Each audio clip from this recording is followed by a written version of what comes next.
L'homme est ainsi fait qu'avec l'âge, il ne tient pas spécialement à beaucoup s'éloigner de sa maison. Mais à 80 ans passés, André Laban a gardé sa passion des voyages et des aventures.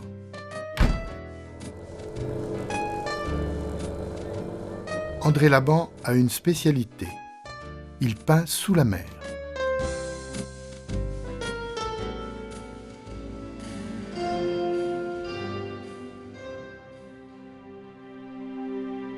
Mais cette sorte de brouillard, de brume bleue qui enrobe tout ce qu'il y a au fond, pour moi, c'est quelque chose de magique.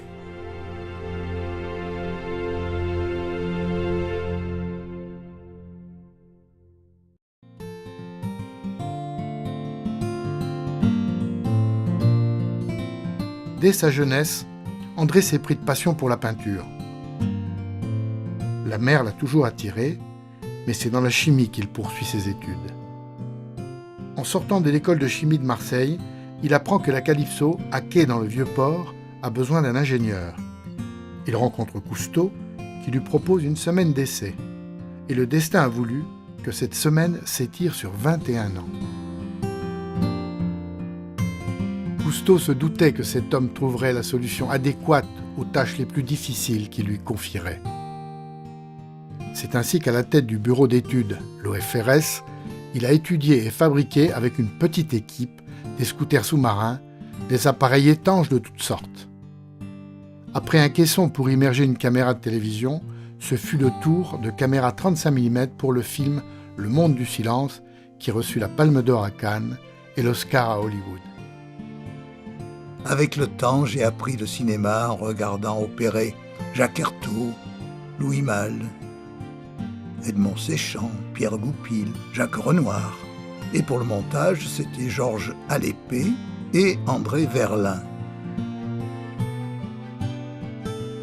Plus tard, André a pris part au tournage de la série cinématographique L'Odyssée de l'équipe Cousteau, comme opérateur ou comme co-réalisateur.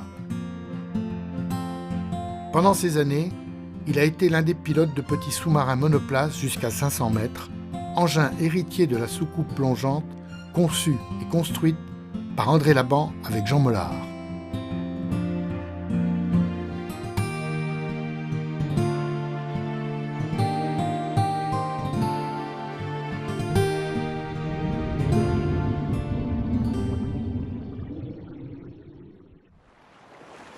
En 1965, André a participé à une expérience dangereuse et sans précédent. Précontinent 3. En compagnie de 5 autres aquanautes, il a passé un mois dans une maison sous-marine à 100 mètres de fond. C'est là d'ailleurs qu'il est arrivé à la conclusion que seule la peinture était à même de rendre l'étonnante palette de couleurs bleues.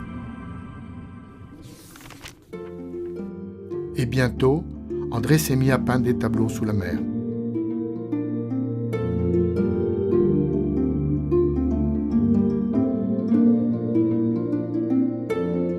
La fin des années 60 l'a vu exposer ses toiles pour la première fois.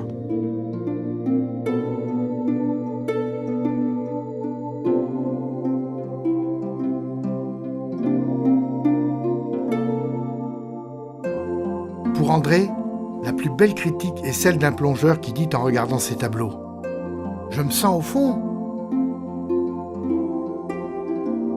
À l'époque, André ne soupçonnait même pas que la peinture sous-marine deviendrait une telle passion.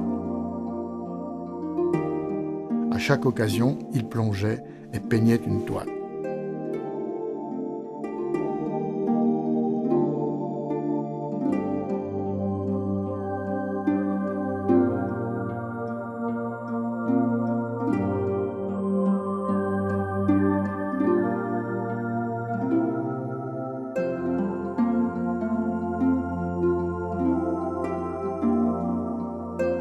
Mais j'ai tellement vécu de choses formidables, une vie que beaucoup de gens m'envient. Je rencontre beaucoup de personnes plus jeunes que moi qui m'ont dit « Ah, j'aurais bien aimé être sur la Calypso ».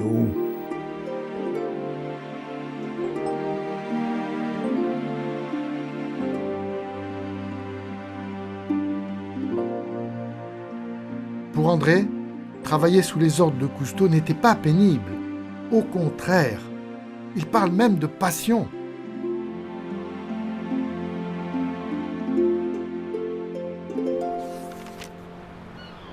Je parle de toutes ces histoires dans le livre que j'ai écrit. Dans les premières pages, je cite « Cet ouvrage est ma vérité, rien que ma vérité, mais pas toute la vérité. »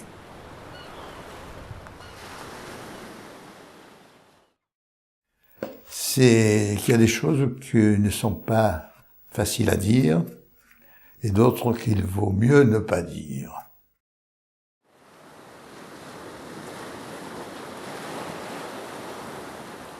Il y a un moment de ma vie qui a été beaucoup plus triste, c'est quand Cousteau m'a dit qu'il n'avait plus besoin de moi. Ça a été très dur parce que je ne m'y attendais pas et que j'avais passé tant d'années pour en arriver là alors que j'espérais continuer encore longtemps.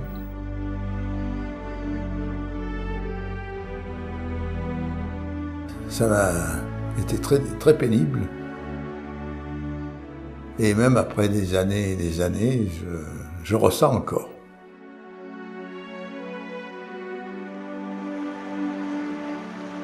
Je ne tiens pas à évoquer le souvenir de ces jours pénibles, qui l'ont été aussi pour tant d'autres coéquipiers, remerciés sans un mot de remerciement ni explication. Je constate que Cousteau est fait à l'image des crabes qui voient leur pince repousser lorsqu'ils sont obligés de l'abandonner. En 1973, André a été congédié par Cousteau. Pas un merci. André avait 45 ans.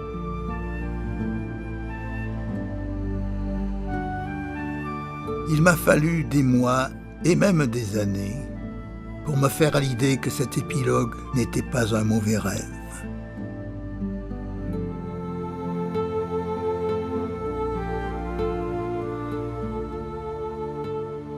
Les médailles ont un revers, et plus la médaille est grosse, plus le revers est important.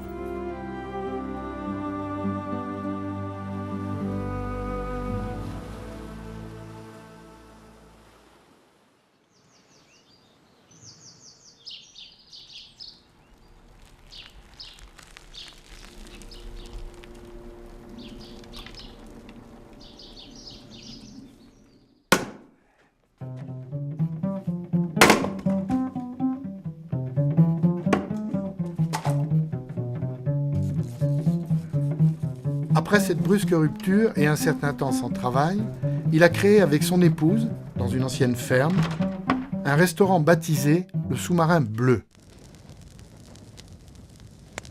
Après 4 ans, le sous-marin a coulé, mais André y vit encore et s'en évade de temps en temps en direction de la mer pour s'adonner à la peinture en plongée.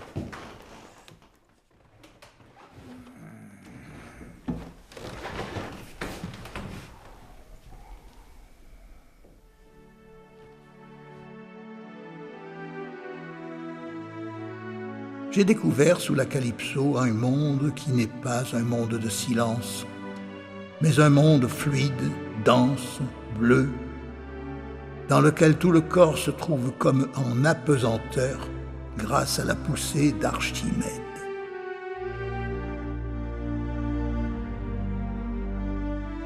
C'est un monde sans horizon ni infini. Voilà pourquoi je peins sous la mer.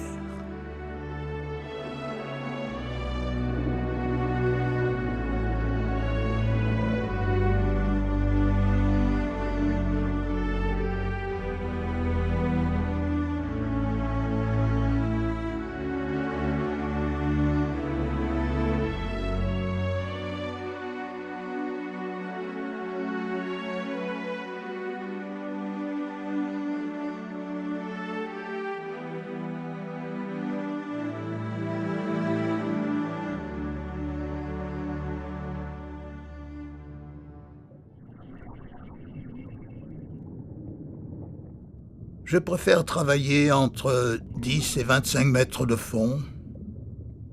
Pour ce travail, le couteau est d'un usage bien plus utile et efficace que les pinceaux. Un seul geste permet de couvrir une grande surface.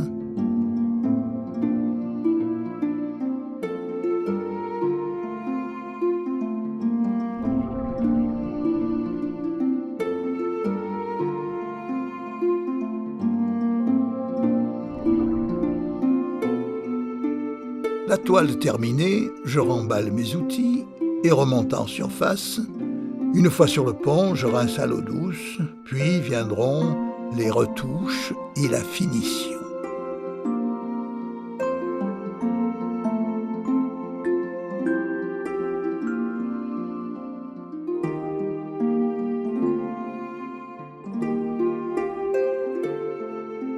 Mais je ne cherche pas à donner un message.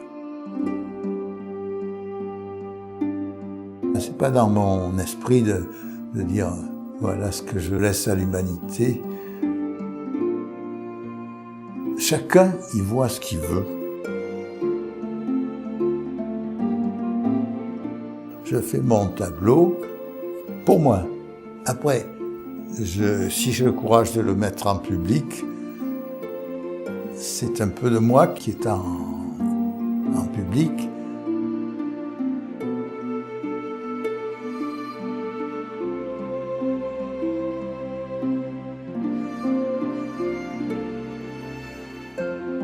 Il y a des gens qui aiment.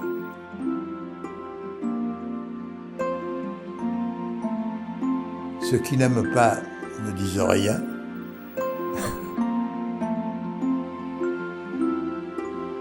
Et peut-être qu'un jour, on dira, voilà comment était la mer au XXIe siècle. Elle ne sera plus comme ça. Elle sera plus bleue. Mais j'espère que ça n'arrivera pas.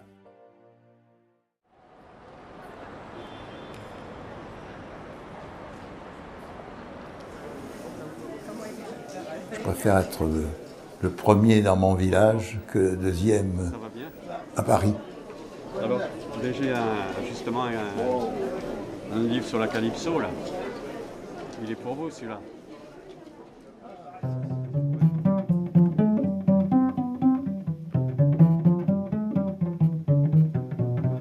Je n'arrive pas d'ailleurs à faire tout ce que je voudrais faire. Je fais un peu de musique aussi, je fais du violoncelle.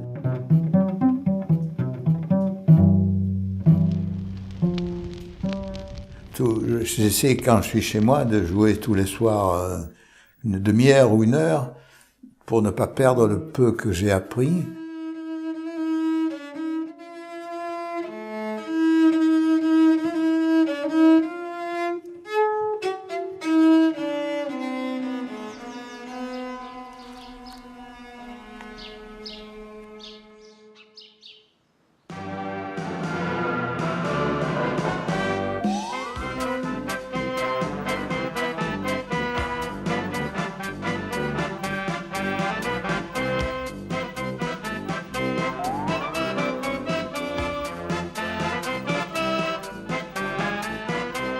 Mais les gens me disent vous êtes narcissique.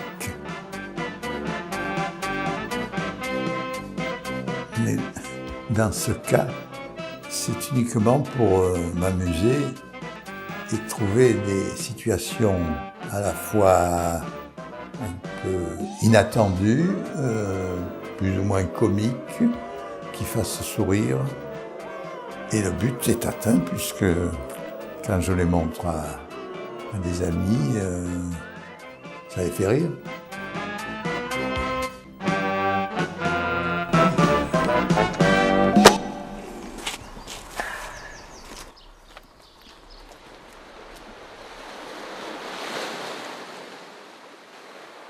J'ai fait ce film avec une bande d'amis, une bande de plongeurs qui n'étaient pas des acteurs de cinéma, mais qui se sont avérés être des acteurs vraiment.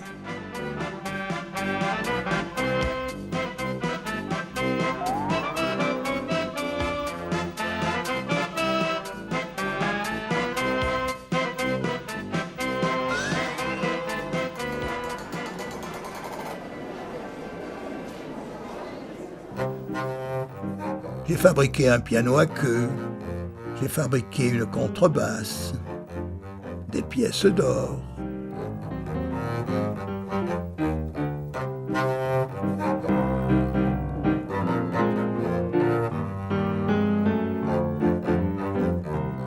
Pour ce film, j'ai été le financier.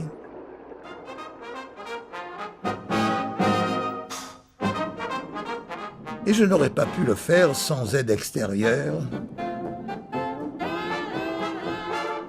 s'il n'y avait pas eu un groupe d'amis, dont Robert Rank, le caméraman, qui a travaillé gratuitement, ainsi que sa femme, qui faisait le montage, et François Nivello et son bateau.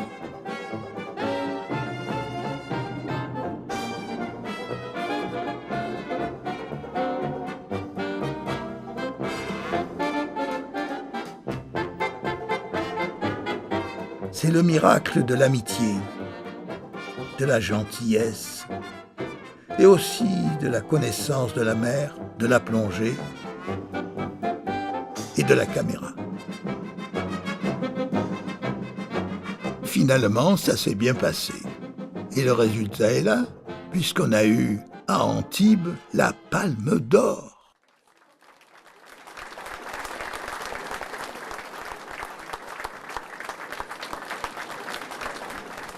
Voilà déjà 36 ans qu'existe le Festival mondial de l'image sous-marine en France. J'espère que les années qui viendront... Daniel Mercier, son fondateur, dans les années difficiles pour André, a soutenu l'artiste en l'invitant à exposer ses toiles au festival.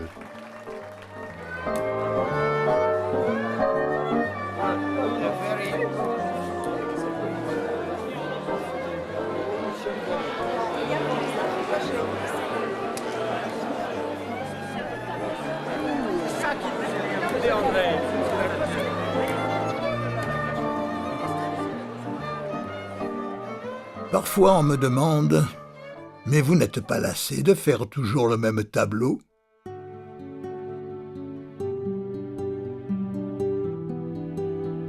En fait, ce n'est pas toujours le même. D'accord, c'est bleu, mais la mer, c'est comme disait je ne sais plus quel poète, la mer toujours recommencée. Les vagues se suivent, mais elles ne se ressemblent pas.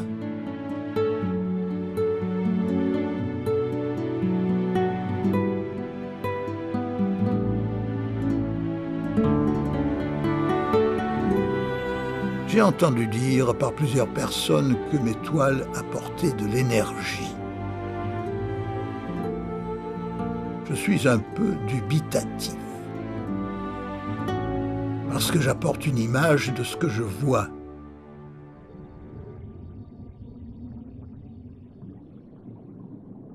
Mais est-ce la mer qui est chargée d'énergie ? Cette énergie, cette folle énergie qu'est la mer, peut-être m'en communique-t-elle une partie. Et peut-être que par l'intermédiaire des toiles, j'arrive à en communiquer à ceux qui les regardent.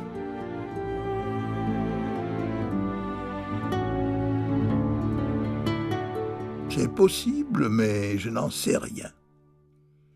C'est encore un point d'interrogation.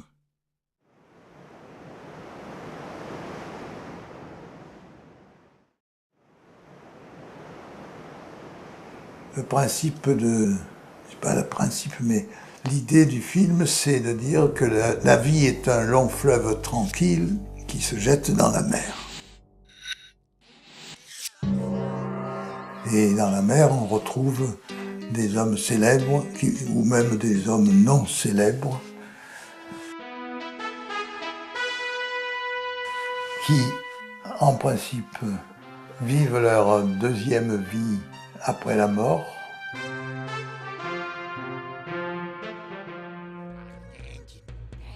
Il y a des gens qui trouvent que c'est philosophique. Moi, j'ai essayé de faire un film qui fasse sourire. Et j'ai constaté aussi que finalement, dans tous les films que j'ai faits, il y a la mort, il y a des morts. Il y a le pianiste qui se fait tirer dessus. et qui est emporté dans son cercueil en forme de piano. Il y a dans l'autre, c'est un chercheur de trésors qui, ramassant tellement de pièces d'or qu'il remonte avec un accident de décompression très grave. Il y a la mort du monstre marin dans La Belle et la Bête. D'accord, dans ce cas, la bête ressuscite, donc ce n'est pas une mort complète. Et dans le dernier, il y a la mort du capitaine qui reçoit la bombe sur la tête et qui descend dans le royaume des morts. Je ne sais pas pourquoi, ça m'est passé par la tête sans que je m'en rende compte. Mais la mort, ce n'est pas grave, c'est un passage. Et j'espère que quand je mourrai, je laisserai des bons souvenirs et que les gens souriront en pensant à moi.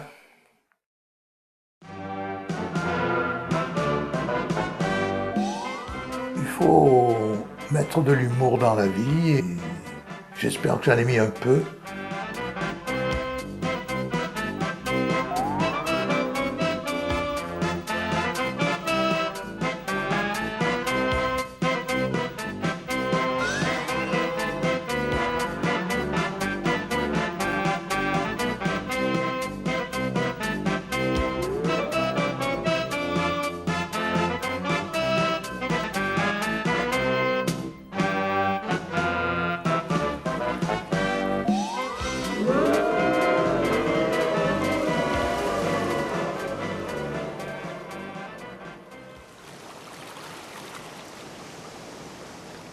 Je ne pense pas que quand nous mourrons, nous allons soit dans la mer, soit ailleurs.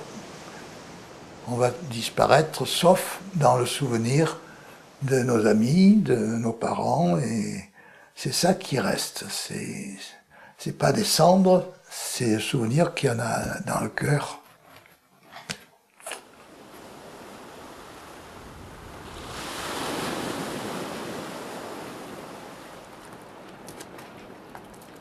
J'ai des idées de nouveaux films. Et j'ai fait beaucoup de choses. Hein.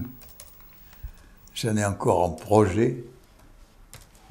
Je voudrais, avant de mourir, réaliser le prochain film que je suis en train d'écrire. J'ai commencé un roman que je voudrais finir. Autrement dit, j'ai une ville bien remplie, mais elle n'est pas finie. Avec nos voisins. dessert. Je ne suis pas prêt d'arrêter mes activités. Niemnoshka. Je me donne encore 20 ans.